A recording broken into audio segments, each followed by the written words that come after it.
ఫోన్లో ఆఫర్లే కాదు, మనల్ని టెంప్ట్ చేసే కాల్స్ వచ్చినా కూడా నమ్మకూడదు. ఎందుకంటే అవతల వైపు ఎవరనేది కూడా గుర్తించలేని రోజులు ఇవి. ఎప్పుడు ఏం జరుగుతుందో చెప్పలేని పరిస్థితి. కనిపించే మనిషి నిజమైన వాడు కావచ్చు, మాటల వెనక అర్థం వేరే ఉండొచ్చు. నేటి సాంకేతిక పరిజ్ఞానం మనిషిని మోసగాడిని చేసింది. సిటీలో ఉన్న వాళ్ళ పరిస్థితే చెప్పలేకుండా ఉన్నాం. మరిక నాగరిక ప్రపంచానికి దూరంగా ఉన్న గిరిజనులైతే వాళ్ళు టెక్నాలజీకి సులభంగా పడిపోతారు. మధ్యప్రదేశ్లో జరిగిన ఈ ఘటన హాలీవుడ్ సినిమా క్రైమ్ ని మించిపోయి ఉంది. ఆ స్టోరీ వింటే ఒళ్ళు గగుర్లు పడుస్తుంది. మధ్యప్రదేశ్లోని సిద్ధి జిల్లా ప్రపంచానికి దూరంగా విసిరేసినట్లుగా ఉండే జిల్లా అది. సిద్ధి సిటీ నుంచి కేవలం 20 కిలోమీటర్ల దూరంలో అడవికి దగ్గరగా కొండపైన ఉంది ఓ గ్రామం. ఆ గ్రామం పేరు చిర్కి. ఉదయం 10 గంటలకు డిగ్రీ సెకండ్ ఇయర్ చదువుతున్న గిరిజన యువతి రాశికి ఓ ఫోన్ కాల్ వచ్చింది. ఫోన్ లిఫ్ట్ చేయగానే అవతల వైపు ఓ తీయటి గొంతు వినిపించింది. నేను ప్రొఫెసర్ అర్చనా మేడంను మాట్లాడుతున్నాను రాశి, ఎలా ఉన్నావని అడిగింది అర్చనా మేడం. నేను బాగున్నానని చెప్పింది రాశి. నేను ఎందుకు కాల్ చేశానంటే నీ స్టైఫండ్ నా అకౌంట్లో డిపాజిట్ అయింది, వచ్చి వెంటనే తీసుకెళ్ళమని చెప్పారు ప్రొఫెసర్. కానీ రాశి నమ్మలేదు. మిమ్మల్ని నేను ఎప్పుడు చూడలేదు మేడం, మీరెవరో నాకు తెలియదంది రాశి. నేనమ్మా మీ ప్రొఫెసర్ని, మీ స్కాలర్షిప్స్ స్టైఫండ్స్ అన్నీ నేనే చూస్తాను. సంజయ్ గాంధీ గవర్నమెంట్ కాలేజీలో చాలామంది ప్రొఫెసర్లు ఉన్నారు, నీకెలా తెలుస్తుందని అర్చన మేడం చెప్పింది. నేను రాలేను మేడం, చాలా దూరంలో ఉన్నానంది రాశి. సరే నీ ఇష్టం, 15,000 రూపాయలు మళ్ళీ వెనక్కి పంపిస్తున్నాను, ఇక నీకు ఎప్పటికీ స్కాలర్షిప్ రాదు, నీ ఇష్టమని అర్చన మేడం చెప్పింది. దీంతో నేను రాలేను మేడం అని చెప్పింది రాశి. సరే ఓ పని చెయ్యి, నువ్వు కష్టపడి టిగ్రీ స్కూల్ దగ్గరకు వచ్చాయి, మా అబ్బాయి బైక్ మీద వచ్చి నిన్ను పికప్ చేసుకుంటాడు, నువ్వు వచ్చి ఫామ్ మీద చెక్ తీసుకున్నట్లు సంతకం పెడితే చాలు, కాస్త దూరమైనా వచ్చేయి, మళ్ళీ నిన్ను ఆ స్కూల్ దగ్గరే దింపేస్తాడని అర్చన మేడం అభయం ఇచ్చింది. రాశి ఏమో ఆలోచనలో పడింది. ఇంట్లో చూస్తే ఎవరూ లేరు, అందరూ పొలం దగ్గరికి వెళ్ళారు. వెంటనే తన నానమ్మ బయట పశువులను మేపుతూ ఉండగా పిలిచింది రాశి. నేను మా మేడం దగ్గరికి వెళ్ళి స్కాలర్షిప్ తీసుకుని వస్తాను, రావడానికి సాయంత్రం అవుతుందని చెప్పింది. సరేనని రాశి నాయనమ్మ క్షేమంగా వెళ్ళిరమ్మని చెప్పింది. చీకటి పడే వరకు ఉండొద్దు, చీకటి పడితే సిద్ధి సిటీలోనే అక్క దగ్గరకు వెళ్ళమని చెప్పింది నాయనమ్మ. ఎందుకంటే వారుండేది అడవిలో చివరి గ్రామం, బస్సు సౌకర్యం కూడా ఉండదు, ఎప్పుడో కానీ ఓసారి ఆటో మాత్రమే వస్తుంది. రాశి కష్టపడి ఆటోలో టిగ్రీ స్కూల్ దగ్గరకు చేరుకుంది. అప్పటికే అక్కడ ఓ యువకుడు బైక్ మీద కూర్చొని వెయిట్ చేస్తూ ఉన్నాడు. మీరు రాశీనా అని అడిగాడు. రాశి అవునన్నది. మమ్మీ నన్ను పంపించింది, నీ స్కాలర్షిప్ చెక్ ఇస్తానన్నారు, నాకు టైం లేదు, తొందరగా రండి, చాలా దూరం వెళ్ళాలి, మమ్మీ పనిలో ఉన్నారని చెప్పాడు ఆ వ్యక్తి. రాశి బైక్ ఎక్కాలంటే భయపడింది. ఆ యువకుడు హెల్మెట్ పెట్టుకుని ఉన్నాడు, చేతికి గ్లౌజెస్ ఉన్నాయి, పైగా కళ్ళకు స్టైలిష్ కళ్ళజోడు. తొందరగా రా, అమ్మ తిడుతుందన్నాడు ఆ యువకుడు. చివరకు రాశి భయపడుతూనే బైక్ ఎక్కింది. కానీ సరాసరి దూరంగా 40 కిలోమీటర్ల తర్వాత ఒక్కసారిగా అడవిలోకి తీసుకెళ్లిపోయాడు. వెనుక కూర్చున్న రాశి భయపడుతూనే ఉంది, కానీ వేగంగా బైక్ని అడవిలోకి తీసుకెళ్లాడు. అడవిలో కూడా దారుంది, బైక్ మాత్రం వెళుతూనే ఉంది. ఎక్కడికి తీసుకెళ్తున్నావని రాశి అరిచింది. అరవద్దు, మమ్మీ దగ్గర కన్నాడు. అడవిని దాటి ఓ ఖాళీ ప్రదేశం ఉంది, అక్కడ ఓపెన్ ప్లేస్లో ఓ గుడిసుంది, అందులో ఎవరు లేరు. రాశి రానని వెనక్కి వెళ్లే ప్రయత్నం చేయడంతో గట్టిగా కొట్టాడు. నీ స్కాలర్షిప్ నీకు వద్దా అంటూ లాక్కెళ్ళాడు. అక్కడికి వెళ్ళగానే హెల్మెట్ తీసి, నాకు కోఆపరేట్ చేస్తే ప్రాణాలతో ఉంటావు, లేదంటే చంపేస్తాను, నాతో జస్ట్ శృంగారాన్ని ఎంజాయ్ చేయి, నిన్నేమీ చేయనన్నాడు. రాశి భయపడి దండం పెట్టి బ్రతిమలాడింది, అయినా కూడా వదిలిపెట్టలేదు. గట్టిగా కొట్టి కత్తి చూపించాడు. రాశి భయపడింది. దాదాపు 4 గంటల సేపు ఆ గుడిసెలో బంధించి 2 సార్లు అత్యాచారం చేశాడు. ఆ తర్వాత బైక్ మీద అడవిలోకి తీసుకెళ్లి మీ ఊరు అటువైపు వెళ్ళమని చెప్పేశాడు. అంతే, రాశి వెనుతిరిగి చూడకుండా దట్టమైన అడవిలో నుంచి పరిగెత్తడం మొదలుపెట్టింది. చూస్తేనేమో చెమ్మ చీకటి, పాములు మాత్రమే కాదు క్రూర మృగాలు కూడా ఉండే ప్రాంతం. అయినా సరే పరిగెత్తింది. దాదాపు అరగంట తర్వాత దూరంగా వెలుగు కనిపించింది. అంతే, తన క్రమమే అని గుర్తించింది. ఇంట్లోకి వెళ్ళిన రాశి పడుకున్న నానమ్మపై పడి ఏడ్చేసింది.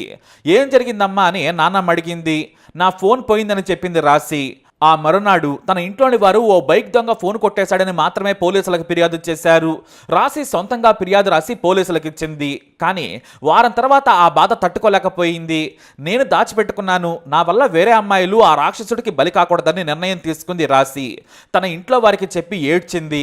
కానీ అత్యాచారం జరిగినట్లు ఫిర్యాదు చేస్తే ఇంకా పెళ్లి కాలేదు, గ్రామంలోని వారు చులకనగా చూస్తారని వద్దన్నారు. కానీ రాశి మాత్రం ధైర్యం చేసింది.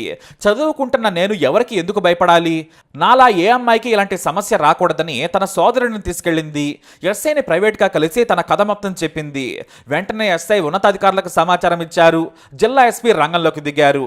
రాశికి వచ్చిన ఫోన్ కాల్ను గుర్తించారు. అది ఒక యాప్ నుంచి చేసిన కాల్, దాని పేరు మ్యాజిక్ యాప్. అంటే కాల్ చేసింది ఆడమనిషి కాదు, మ్యాజిక్ యాప్తో మగవాళ్లే ఆడవాళ్లుగా వాయిస్ మార్చి ఈ రాశిని ట్రాప్ చేసినట్లు గుర్తించారు అధికారులు. అంతేకాదు పలు చోట్ల సీసీటీవీని గుర్తించారు, చివరకు ఫోన్ లొకేషన్ను గుర్తించారు. అంతేకాదు రాశి ఫోన్లో కొత్త సిమ్ ఉన్నట్లు కూడా గుర్తించారు పోలీసులు. సరిగ్గా అత్యాచారం చేసిన వాడి ఫోను అలాగే రాశి ఫోన్ కూడా ఒకే చోట ఉంది. దీంతో పోలీసులు లొకేషన్ ట్రేస్ చేయగా ఎక్కడో 400 కిలోమీటర్ల దూరంలోని అక్లా అనే గ్రామం చూపిస్తుంది. దీంతో స్పెషల్ టీం వెతుక్కుంటూ వెళ్ళిపోయింది. ఆ ఊరు కూడా చాలా దూరంగా ఉన్న ఓ కుగ్రామం. అయితే హంతకుడి ఫేస్ సరిగ్గా గుర్తులేదని చెప్పింది రాశి. 2 చేతులపై కాలిన గాయాలున్నాయి, అవి కనిపించకుండా ఉండేందుకు నల్లటి గ్లౌజెస్ వాడానని చెప్పింది. అంటే అదొక్కటే క్లూ ఇచ్చింది పోలీసులకి, అదొక్కటే క్లూ. పోలీసులు వెళ్లే సమయానికి రాజావారు కూల్గా అత్తవారింట్లో పడుకొనున్నాడు. అతని పక్కనే 5 ఏళ్ల కూతురు నిద్రపోతుంది. 6 పోలీసులు మఫ్తీలో. ఇక్కడ బ్రజేష్ ప్రజాపతి ఎవరని అడగ్గా ఇంట్లోని మహిళ ఆ పడుకున్న అతనే అంది. ఆయనే నా భర్తని కూడా చెప్పింది. పోలీసులు దగ్గరకు వెళ్లి చూడగా చేతి మీద ఆ కాలిన గాయాలున్నాయి. అంతే, నిద్ర లేపిన పోలీసులు అతనికి బేడీలేశారు. కుటుంబంలోని వారంతా మీరెవరని అడిగారు. ఐడి కార్డులు చూపించారు పోలీసులు. ఈ బ్రజేష్ పెద్ద రేపిస్టు, అరెస్టు చేస్తున్నామని చెప్పేశారు. ఇంట్లోని వారందరి ఫోన్లను స్వాధీనం చేసుకున్నారు పోలీసులు. అయితే బ్రజేష్ను తొక్క తీయడంతో సంచలన విషయాలు చెప్పాడు. అతని ఫోన్లోని మ్యాజిక్ యాప్ను చూపించాడు. దీంతో మగవారు ఆడవారుగా మాట్లాడొచ్చు, ఆడవాళ్లు మగవారిలా మాట్లాడొచ్చని చెప్పాడు. ఓ కాలు కూడా ట్రైలర్స్ చూపించాడు. ఎంతమందిని అత్యాచారం చేశావని తమదైన స్టైల్లో బొక్కలు ఎరగొట్టగా నాకు తెలిసి 7 అన్నాడు. కానీ అతని ఫోన్లో మరో 3 వేరువేరుగా అమ్మాయిలను అత్యాచారం చేస్తున్న ఫోటోలు దొరికాయి. వాటిని చూసి పోలీసులు షాక్ అయ్యారు. వాళ్ళు ఎవరో కాదు, తన బంధువులే. వరుసకు సోదరులయ్యే లవకుష్ ప్రజాపతి, రాహుల్ ప్రజాపతి, ఈ సందీప్ ప్రజాపతి పేర్లు చెప్పాడు. ఈ సోదరులంతా కూడా గిరిజన యువతలను టార్గెట్ చేస్తున్నారు. అందరికీ స్కాలర్షిప్లు, ఉద్యోగాలు ఇస్తామని ఆడవారిలా మాట్లాడి ట్రాప్ చేశారు. మిగతా వాళ్లేమో తాము అత్యాచారం చేయలేదని చెప్పుకొచ్చారు. కానీ చివరకు పోలీసులు నిజం కక్కించగా సంచలన విషయాలు బయటపడ్డాయి. ఈ నీచులు రేప్ చేసిన వారిలో ఓ 10వ తరగతి చదువుతున్న గిరిజన అమ్మాయి కూడా ఉంది. అడవిలో ఇంటివైపు సాయంత్రం వేళ ఒంటరిగా నడుచుకుంటూ వెళుతున్న సమయంలో ఇంటి దగ్గర దించుతామని చెప్పి బైక్ ఎక్కించుకున్నాడు బ్రజేష్. అడవిలోకి తీసుకెళ్లి అత్యాచారం చేశాడు. ఎవరికైనా చెబితే చంపేస్తానన్నాడు. కానీ తల్లిదండ్రులకు చెప్పుకుంది ఆ బాలిక. పరువు కోసం వాళ్లేమో బయటపట్టలేదు. గిరిజన యువతలనే ఎందుకు టార్గెట్ చేస్తున్నారని పోలీసులు విచారణ చేశారు. వాళ్ళైతే తొందరగా నమ్ముతారు. ఆడవాళ్ల వాయిస్ కావడంతో ట్రాప్లో పడతారు. ఇక అత్యాచారం జరిగినా కూడా గ్రామంలో చెప్పుకోరు, ఎందుకంటే వారికి పరువు ముఖ్యం. గ్రామంలో అత్యాచారం జరిగిన అమ్మాయి అని తెలిస్తే ఇక పెళ్లి కావడం అసాధ్యం. అందుకే ఎవరికీ చెప్పుకోరని దాదాపు 7 అత్యాచారం చేశాడు ప్రజాపతి. అంతేకాదు వీరి స్నేహితులు కూడా అత్యాచారం చేశారు. వారి ఫోన్ల నుంచి కొన్ని ఆధారాలు సేకరించారు పోలీసులు. అయితే కేవలం ఒక్క యువతి మాత్రమే ఫిర్యాదు చేసింది. పోలీసులు మాత్రం రహస్యంగా సదరు యువతలను ఇబ్బంది పెట్టకుండా విచారణ చేసి ఈ నీచులు జీవితాంతం జైల్లోనే ఉండేలా కేసులు పెట్టారు. అయితే వీరంతా కూడా దొంగిలించిన ఫోన్లలో నుంచి నంబర్లు సేకరించేవారు. అలాగే వాట్సాప్ గ్రూపుల నుంచి గిరిజన యువతల నంబర్లు సేకరించేవారు. ఆ మ్యాజిక్ యాప్ ద్వారా బ్రజేష్ అత్యాచారం చేసేవాడు. ఈ బ్రజేష్ గతంలో నాగ్పూర్, ఢిల్లీ, పూణేలో పనిచేశాడు. అయితే ఓ కంపెనీలో చేతికి నిప్పంటుకోవడంతో గాయపడ్డాడు. ఆ తర్వాత సిద్ధి సిటీకే వచ్చి చిన్న ఉద్యోగం చేస్తున్నాడు. ఇతను సైకో, ఆడవాళ్లను అత్యాచారం చేసి అనుభవించడం కోసం తహతహలాడుతూ ఉంటాడు. అందుకే దొరకకుండా చాలా పక్కాగా నేరాలు చేశాడు. అయితే రాశి అనే యువతి ధైర్యం చేయడంతో దొరికిపోయాడు. ఈ కేసు ఇప్పుడు వైరల్గా మారింది. ఇప్పుడు ఈ నీచులు పోక్సో కేసును ఎదుర్కొంటున్నారు. బెయిల్ కూడా రావడం కష్టమే. మరి వీరిని ఏం చేయాలి? మీ అభిప్రాయాన్ని కమెంట్ ద్వారా తెలియజేయండి. ఈ వీడియో అప్డేట్స్ కోసం మా ఛానల్ ఫాలో అవ్వండి. అలాగే తప్పకుండా సబ్స్క్రైబ్ చేసుకోండి.